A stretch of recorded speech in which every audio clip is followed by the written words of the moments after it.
মানে ডক্টর ইউনূস সাহেবের মতো আমরা যেন একটা এরকম একটা প্ল্যাটফর্মে দাঁড়াইতে পারি বাংলাদেশটাকে, এটাই আমার চিন্তাধারা। এই ব্যাপারে আপনার চিন্তাধারা কি? আপনারটা মতামতটা বলেন দেখি। জি, আসসালামু আলাইকুম। আমি তো কথা সুন্দর করে গুছিয়ে বলতে পারি না। এটা আহ, এটা আমার একটা পূর্বকার একটা ইয়ে আরকি। এটা সমস্যা তো নাই।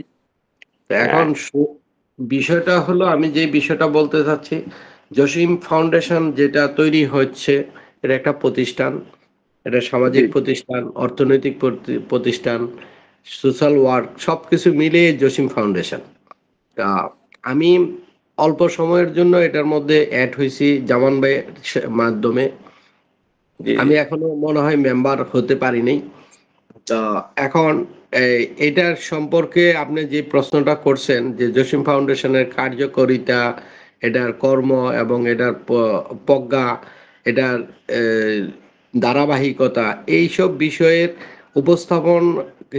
উপস্থাপনা হিসাবে এটার বিষয়ে ভালো ক্লিয়ারিফিকেশনটা করতে পারবেন আমাদের জসিম স্যার, যেহেতু উনি এটার ফাউন্ডার। আর দ্বিতীয়ত কথা হলো দীর্ঘদিন যাবৎ আমরা যেই এইটা এটা চলে আসছে আমি শুনলাম, কিন্তু এখন জসিম স্যার ভালো বলতে পারবেন। এটা একটা প্রতিষ্ঠানের কিন্তু একটা কার্যকরী পরিষদ থাকে। এখন জি, স্যারের এই কার্যকরী পরিষদ গঠন করছেন কিনা, পরিষদ আছে কিনা, এবং না থাকলে এটার কার্যকারিতা কিভাবে করছেন বা করবেন, এইসব বিষয়গুলো উনি স্যার এটা ভালো উত্তর দিতে পারবেন। ৩ নম্বর হলো এখানে প্রত্যেকটা প্রতিষ্ঠানের জন্য একটা নিবন্ধন থাকে। জি, এই জি। এই নিবন্ধনগুলা এটা আমি আমার অল্প জ্ঞান দ্বারা, আপনাদের মতন আমি জ্ঞানী না, আমি না, না, ঠিক অল্প আছে, আপনার জ্ঞানী। কথা ঠিক আছে। হ্যাঁ, নিবন্ধনগুলাকে, এটা নিবন্ধনগুলাকে প্রতি যেমন আমার প্রতিষ্ঠানের স্বীকৃতি, আমি যেটা বুঝি আর কি, জি, জি। আমাদের প্রত্যেকটা ২-৩ বছর পর পর আমাদের স্বীকৃতি নবায়ন করতে হয়। এটা হ্যাঁ, একটা হ্যাঁ। ফি দিতে হয়। তো জি, জি। সরকারি ঠিক তেমনি, সরকারি ফি হ্যাঁ, দিতে হয়। হ্যাঁ, বোর্ডকে আমরা আমাদের এই ফিটা দিতে হয় সরকারিভাবে। তা জি, জি। ঠিক তেমনি ভাবে যা যে প্রতিষ্ঠানগুলা, যারা যেই প্রতিষ্ঠান করে, প্রত্যেকটা প্রতিষ্ঠানের একটা নীতিমালা রেজিস্ট্রেশন আছে, থাকে। নিবন্ধন থাকে, রেজিস্ট্রেশন থাকে। রেজিস্ট্রেশন থাকে। ওই নিবন্ধনগুলা ফি দিয়ে ইয়ারলি বা ২ বছর ৩ বছর পর পর ফি দিয়ে এটাকে নবায়ন করে নিতে হয়। তো জি, সেই জি। বিষয়গুলা, তো এটাই হলো প্রতিষ্ঠানের কাজ, এটা কিন্তু আমার কাজ না। আর আমাকে যদি প্রতিষ্ঠান কোনো দায়িত্ব দেওয়া হয়, সেটা যদি আমার সম্ভবের মধ্যে হয়, তাহলে আমি চেষ্টা করব ইনশাল্লাহ করার জন্য। কিন্তু এটা প্রতিষ্ঠান, যেই কমিটি থাকবে, কার্যকরী পরিষদ যারা থাকবেন, ওনারা এটা সিদ্ধান্ত নিবেন যে এটা কিভাবে এটা করা যায়, কে করবে, কার মাধ্যমে করা হবে, এটার জন্য একজনকে এটার দায়িত্ব দেওয়া হয়।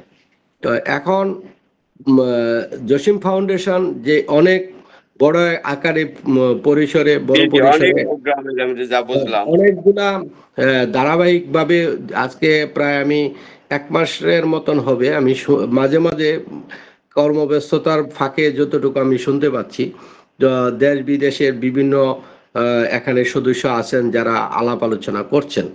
কিন্তু আলাপের মধ্যে আমি আমার জ্ঞান দ্বারা আমি যতটুকু দেখছি, আমি নিজে যেটুকু করতেছি আর কি, আমরা শুধু ওই রাত ১০টা সকাল ১০টায় আলাপ করে যাচ্ছি, কিন্তু এটার ফল কি আসতেছে সেটা কিন্তু আমি ব্যক্তিগতভাবে আমি কিছু বুঝতে পারি না। এটা হলো আমার একটা বিষয়। দ্বিতীয়ত কথা হলো, আমি জসিম স্যারের সাথে গতকালকে মনে হয় কথা বলছিলাম আমার ২টা প্রজেক্টের ব্যাপারে। একটা হলো স্কুল, আর একটা সোলার প্রজেক্ট, আর একটা হলো এগ্রিকালচার। এই প্রজেক্টগুলোর বিষয়ে আমি আলাপ করছিলাম। তো এখন যদি আমাদের এই প্রজেক্টগুলা বাংলাদেশের বিভিন্ন অঞ্চলে, আমার কাছে এই প্রজেক্টগুলো আছে। এখন একটা অঞ্চলে নয়, আপনার টেকনাফ থেকে তেঁতুলিয়া পর্যন্ত আমার লোকজন আছে। তারা যখন যেই এলাকায় আমি বলি, আমার একজন বড় ভাই আছেন, উনি এই ব্যাপারে আমার থেকে অনেক বেশি দক্ষ। ওনাকে আমি এই লাইনের উপর, ল্যান্ডের বিষয়ের উপর আমি ওনারে গুরু হিসাবে আমি মানি। তার কারণ হলো উনি ল্যান্ড জগতের জন্য উনি এমন কিছু নাই যে উনি আমার জানা মতে উনি অনেক ভালো ভালো কাজ এবং অনেক বড় বড় প্রতিষ্ঠানে কাজ করে দিয়ে আসছেন এবং ল্যান্ডের যত রকমের সমস্যা আছে এগুলা উনি অনেক সমাধানও করছেন। তো এই হিসাবে ওনার মাধ্যমে আমি ওনাদের অনেক জায়গায় চিটাগাং, ঢাকা, কক্সবাজার, তার পঞ্চগড়, তারপরে সিলেট, রংপুর, তারপরে খুলনাতে একটা চিংড়ির প্রজেক্টও আছে ওনার কাছে। সেই প্রজেক্টটা এখন বন্ধ অবস্থা আছে। তো এরকম ভাবে বিভিন্ন অঞ্চলে ঢাকার ভিতরেও কয়েকটা ইন্ডাস্ট্রি আছে, এগুলা বন্ধ অবস্থায় আছে। এগুলার ব্যাপার হলো এই কাজগুলা আমার মতন ক্ষুদ্র মানুষের আপনার তো পক্ষে। এখানে অনেকগুলা সোলার, এটা এটা এটা খুব ভালো কাজ। সোলার আমাদের আমাদের এনভায়রনমেন্টকে ভালো করবে, কারণ আগামীতে সোলারের ডিমান্ড অনেক বাড়বে। ঠিক আছে, এগ্রিকালচার এগ্রিকালচার হলো একটা একটা দেশের, একটা ভূখণ্ডের প্রাণ। এগ্রিকালচার বর্তমানে যে নতুন পদ্ধতিতে এগ্রিকালচার বাইরেছে, বাইরের কান্ট্রিরা আপনার ফরিদপুর আর আরেকটা জায়গায় প্রজেক্টটা চালাইতেছে। আমাদের দেশে যে পাটশোলা আছে না, এই জি। পাটশোলা দিয়া এগুলো বার্নিং করে পোলায়া এগুলোতে কালি করতেছে আর নানান ধরনের উন্নত মানের কেমিক্যাল বানাইতেছে।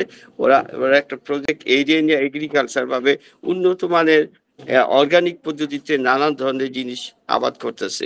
এগুলা স্বল্প মূল্যে মানুষকে দিতেছে, এরকম প্রজেক্ট আমি দেখতেছি। না, ওখানে আমার সেগুলো আমরাও করতে পারবো, সেগুলো আমরাও করতে পারবো। এখন আপনি এগ্রিকালচার করতে গেলে যে জমির দরকার, সেই জমি আমাদের আছে, কিন্তু এখন কাজটা করতে গেলে অর্থের এখন প্রয়োজন। আমার আমার প্রথমে এই যে জসিম ফাউন্ডেশন এর কথা হইলো, মানে আপনার প্রথমে লাগবে হলো একটা ঠিকানা। ঠিকানা হুম। লাগবে। এখানে এই কর্মকর্তা বা দায়িত্বশীল কে কে কোন পোস্টে আছে এটা একটা লাগবে। তারপরে এটা একটা সরকারি বা একটা নিবন্ধন লাগবে। তারপরে আপনি আপনার এই যে ধরনের আপনার পরিকল্পনা আছে, যে ধরনের আপনি কাজ করবেন, ওইগুলো আপনাকে এখানে প্লেস করতে হবে। তো ওইগুলোর পিছনে আমাদের দৌড়াইতে হবে। আমরা যদি একসাথে 10-20টা কাজ নিয়ে দৌড়াই, তাহলে আমাদের কাজ হবে না। ঠিক আছে না? ওই যে ব্যবসায়ী ব্যাপারে যে জিনিসটা এই 2-3 দিন আলোচনা শুনলাম, এই যে আমার বিল্ডিং এ অনেকগুলো বাইং হাউস আছে, আর সোর্সিং অফিসও আছে। ওরা কমিশনে কাজ করে। এর ভিতরেও বর্তমানে আগে সততা ছিল, আগে ঝামেলা হইতো না। এখন এখন দেখা গেছে একটা বায়ারের একটা অর্ডার না, বাইং হাউস 10 জনের সাথে ট্রাই কইরা এটার ভিতরে 2 নাম্বারি 3 নাম্বারি চলতেছে। বর্তমানে এই পর্যায়ে এসে গেছে ব্যবসায়ীর ভিতরে। এখন না, এখন নবীজির আদর্শ যে ব্যবসা, আপনি যে কথা বলবেন, এই ব্যবসা বর্তমানে একদম মাঠ পর্যায় থেকে আরম্ভ করে হায়ার, মানে কি বলবো, মানে 50 তলা বিল্ডিং পর্যন্ত, উঁচু বিল্ডিং পর্যন্ত তারা সবার মধ্যেই আমার আইডিয়ার থেকে আমি বলি, মনে করেন 1 লক্ষ লোকের মধ্যে 1-2 জন হয়তো ভালো সৎ ব্যবসা করে, আর বাকি সব করাপ্টেড। কর্পোরেট মানে আপনি আপনি ইন্ডাস্ট্রি চালাতে হইলে আপনি পরিবেশ অধিদপ্তরে টাকা দিতে হইব। ইটিভির বাংলাদেশ ইটিভির যে কেমিক্যালটা, আমাদের তো ধরেন ইটিভি আছে, এটা যখন পরিবেশ অধিদপ্তরের লোক আসে তখন ওইটা চালায়, এর আগে এগুলো বন্ধ রাখে। ওই শিল্পের যত বর্জ্য, এগুলো প্রতিটা নদীতে নালায় এই দেশ ধ্বংস করতেছে। তারা বড় লোক হইতেছে, বাংলাদেশে তারা ধনী হইতেছে। এবং এই সম্বন্ধে বলার কেউ নেই, কারণ সব জায়গায় তার পয়সা দিয়া সব জায়গায় তার মুখ বন্ধ করে রাখছে। তবে স্যার, আমার ছোট্ট অল্প বয়সে এবং ক্ষুদ্র জ্ঞান দ্বারা আমি একটা জিনিস দেখছি। পৃথিবীর পৃথিবীর মধ্যে আমি তো কোনো দেশ ঘুরি নেই, ওই কাছে আমার বাড়ির কাছে তো ইন্ডিয়া, তার জন্য হুম। আমি ইন্ডিয়াটা ঘুরতে পারছি। তা ইন্ডিয়া ছাড়া আর কোনো রাষ্ট্রে আমার যাওয়ার তৌফিক হয় নাই বা যাওয়ার সমর্থ হয় নাই। তা এখন আমি এখান থেকে অ্যানালাইসিস করে দেখলাম যে পৃথিবীতে যদি অল্প সময়ের মধ্যে ধনী লোক হইতে চায় কেউ, তাহলে সেটা হলো বাংলাদেশ। সেটা বাংলাদেশে এটা সম্ভব। বাংলাদেশ এবং ইন্ডিয়া।